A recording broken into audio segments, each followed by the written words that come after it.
गांव के बाहर एक पुरानी हवेली खड़ी थी, जिसे लोग खौफनाक हवेली के नाम से जानते थे। कहा जाता था कि वहां रात के समय अजीब आवाजें सुनाई देती थीं और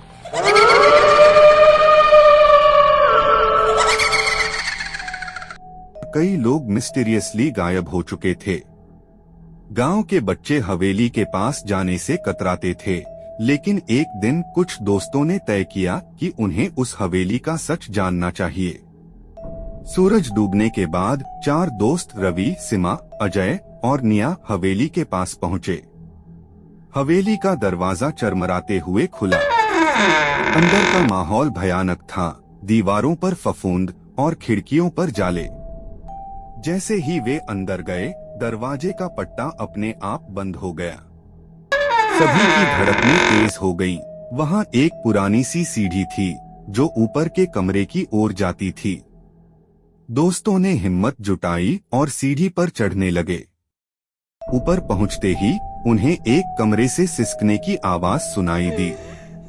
सबने एक दूसरे की तरफ देखा और निया ने कहा, हमें देखना चाहिए कि वहां क्या है। कमरे का दरवाजा धीरे धीरे खुला। अंदर एक बुढ़िया बैठी थी, जिसका चेहरा बहुत डरावना था। उसने उन्हें घूरते हुए कहा, तुम यहाँ क्यों आए हो? तुम्हें यहाँ नहीं आना चाहिए। सीमा ने पूछा, क्या आप यहाँ अकेली हैं? बुढ़िया ने कहा, मैं यहाँ अकेली नहीं हूँ। यहाँ मेरे साथ कई आत्माएं हैं। जो लोग मुझे परेशान करते हैं, वे कभी वापस नहीं लौटते। अजय ने डरते हुए पूछा, आपका क्या मतलब है? बुढ़िया ने एक झलक में उन सबको देखा और कहा, तुम्हें यहाँ से तुरंत जाना होगा। तभी कमरे में अजीब सी ठंडी हवा चलने लगी और दीवारों पर अंधेरे साए उभरने लगे। दौड़ते हुए सभी दोस्त नीचे की ओर भागे। जब वे दरवाजे के पास पहुँचे, तो उन्होंने देखा कि दरवाजा फिर से बंद हो गया था। अब उन्हें यह समझ में आ गया था कि यह हवेली सच में भूतिया थी। दोस्तों ने जोर से दरवाजे को धक्का दिया और वह खुल गया।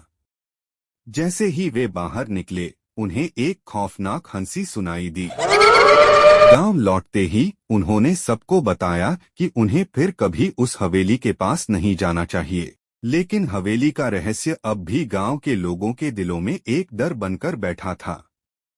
उस रात से किसी ने भी हवेली की ओर देखने की हिम्मत नहीं की।